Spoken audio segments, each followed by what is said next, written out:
Right guys, no, ito na yung na-install natin na LiPo battery. So 8 LiPo battery ito, at saka ginawa ko itong dalawang parallel. So maging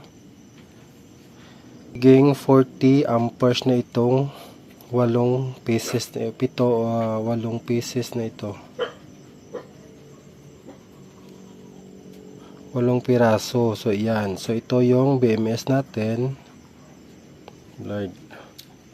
Ito yung BMS natin, at ito naman yung active balancer natin. So yan. So ganito yung mukha ng ating baterya. So yan.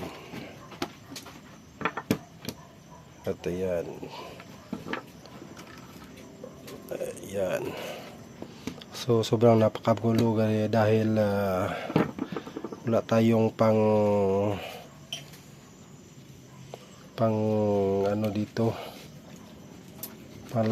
palagyan ng ating wiring, kung kaya't sobrang napakagulo guys na.